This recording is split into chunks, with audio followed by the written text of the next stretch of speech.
Hi, I'm Jill Kirkwood. I am 58 and almost 59 years young. And I'm Linda Cuisine, and I am 62 years young, and we are The 60s Chicks. Welcome. Welcome to our channel. If you are a follower or have seen us recently in one of our other videos, you will know that we recently did Tit Talk. We did. We talked all things boobs, and today we're doing Tat Talk. That was really good, Linda.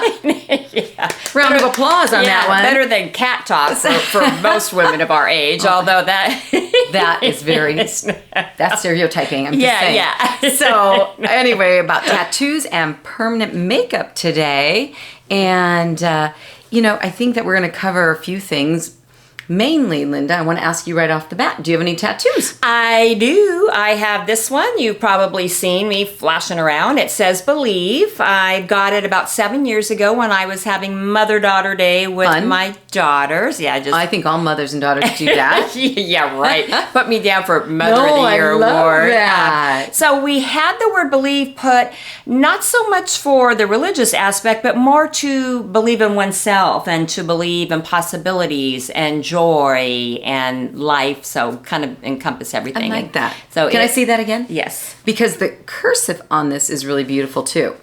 It's right. Very beautiful. But that's why I wanted to do a show on tattoos, because I've been noticing that even though when I first had this, and I specifically chose a body part that I thought was not going to be succumbing from the ravages of age, and that does not seem to be the case. Even this is starting to get super blurry. Yeah. And I think that this is, as we kind of look at it, I've noticed, and I'm sure you've noticed, it seems very trendy now.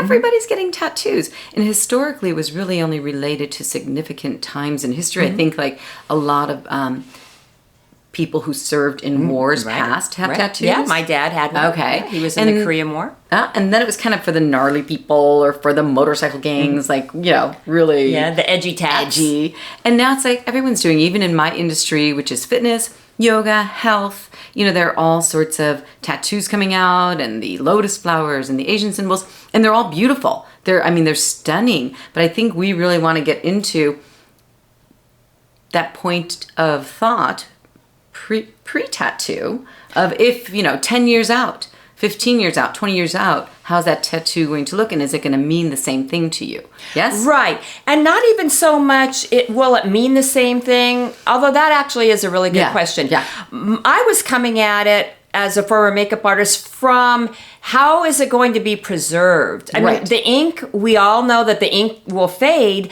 but just because as, a woman that has already been finished with menopause, and now everything is just shrinking and sagging. So the skin is changing because we're losing collagen and elastin as you move on, but we can talk about how to help that in another show. But yeah, that's a really good point, Linda. Because if you have it on your shoulder and you're young, it looks fabulous. I have seen the skin beautiful is nice and tight. ones. I mean, absolutely. Yeah. But oh my gosh. I mean, these women that are now, pushing 50, 60 and beyond, it looks nothing like it did when they had it done. The image and the pattern changes as the skin changes. Yes. And those are all good things to take into account. So, I mean, I even still think I see women, I know women our age, still getting tattoos, and it's all fine. But it's that thought of the skin is going to change. So be discreet in where you pick the location, right? Yeah, because I have another one. She does. I have, yes. And this one I got when I was 50 because I became a grandma for the first time. And I thought, you know what? I'm going to get a gram stamp where most women get a tramp stamp. So I'll do a little show and tell on this one. Do you think we can see it? Can you jump? Yeah. Chris Ross is going to jump. So can you see that? Wait. Yep. Okay. Can you see that? I don't know. Lift up a little higher. Stand on your toes. Well, anyway, it's beautiful. Beautiful. Yeah, when I got it, I wanted it to look like Brighton. That's why the it jewelry looks line. familiar. Yeah, and now it looks more like Texas Longhorn. And so you're saying like in another 10 years when it drops, those horns will go up more. Yeah. That's good. I mean, just go with it. But I put it somewhere where, hey, there shouldn't be anybody at the back door. So no one should be seeing that tattoo. I can't even see that tattoo. I just assume it's still back there. But. Oh, God. Well, and I have 0 tattoos. Okay. Because I get bored easily. And I really do comprehend, and I comprehended from a young age, and not that people don't. I'm just saying I personally, that it was permanent, and I get bored easily. And when I was 17, I loved Tweety Bird, and I wanted a Tweety Bird tattoo. Thank God I don't have one now. I'd love to see that one at this stage in your life. Yeah. Mm-hmm. So, I mean, I still think and don't ever get anyone's name tattooed on you. Because you've done that, right, Linda? Oh, my gosh. Well, it wasn't the full name. It was just the initial. But then when I wasn't with that person, and then I remarried, then I tried to have my husband's name integrated. It was a big. And now that husband is all. And he's gone. I would have just had to keep getting a big marker, and so that it is no longer there. So be very cognizant with tattoos, where you put them. More power to you. That it's fabulous, but. The reality of it, our skin is going to continue to age and sag and dimple and ripple, and the tattoo that you envision may not be the tattoo that you wind up with. So that's our facial change, right? Yeah, that's our that's my soapbox for today. No, but I like that. Okay. I think that's important, and we do. I mean, there are beautiful tattoos out there. Great tattoo artists. I want one more. I have a cesarean scar, and I want like a vine or something. I'll go with you. I'll get stick-on tattoos. Like maybe we'll do a 60 stick-on. All right, that'll be fun. You can get the needle. But speaking of the needle and of tattoos, I wanted to touch on the safety or the pros and cons of ink. So ink, up until recently, did not have a government regulation or regulatory system, right? And so you never knew. You want to source your ink. Even to this day, ask the salon where they're getting their ink from, because they have found contaminated ink because they're sourcing it out of the country. Now, recently, the FDA has approved 50 colors, but for topical application, not with needles to be injected under the skin. And then on that note, with needles, you want to make sure, and I'm sure they all are, but you never know if you're drunk and in a seedy part of anywhere or another country, that they're using clean needles, because there are bloodborne diseases that happen, hepatitis, and back in the HIV days, I mean, even to this day, right? Be very careful, right, about those bloodborne. Absolutely. Great. Didn't you tell me once you knew someone who did? I had a friend who wound up getting hepatitis, and this was back in the 80s. And sadly, now they can cure it, but you just be very careful. Yes, very careful. That you know who's doing it, that it's a clean environment.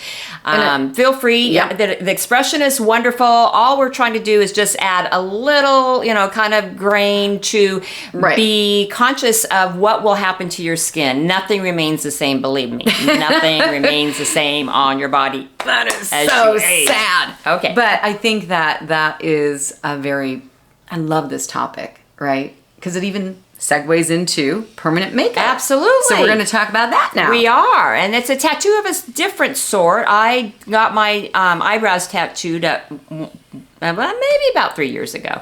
Maybe 4, somewhere around there.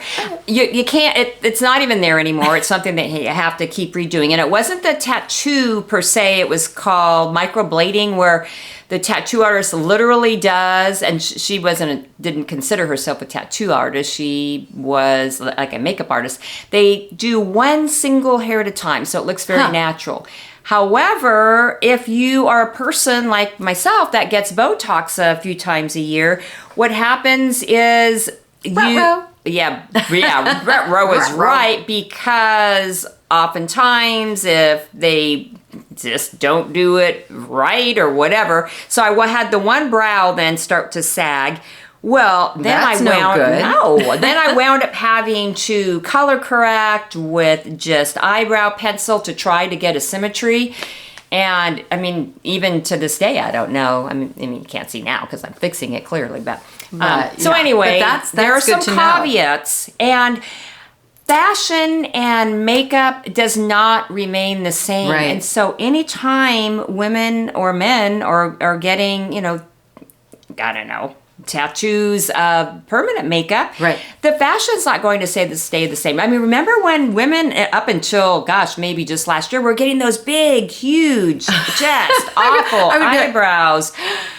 Oh, Yeah. and it's so hard. But again, everybody has their own, and do what's right for you. But there are trends with it, right? Right. So, right. But just absolutely. remember, if it's permanent, you're stuck with it. You're going to have those big Groucho Marx eyebrows forever. And that's why, again, I don't even never had permanent makeup done. I saw one woman had the eyeliner done, and it was heavy eyeliner, but then she got this huge, they hit a blood vessel, and it actually left a little scar. So I'm like, I'm out of that. I'm not doing that. And then lips, and, again, reiterating the point of skin changing, it changes on the face, right? So I knew a woman who wanted to get, I think it was a brow lift, forehead lift, but she had the permanent eyebrows, and the doctor's like, well, I can't, because if I pull up your eyebrow, it's going to be way up here, and she's going to look surprised all the time. Oh, so it's just, again, more food so for today thought. is a little bit of a cautionary tale. It is. It is. Just be careful, because you want to do anything you do that has permanent potential.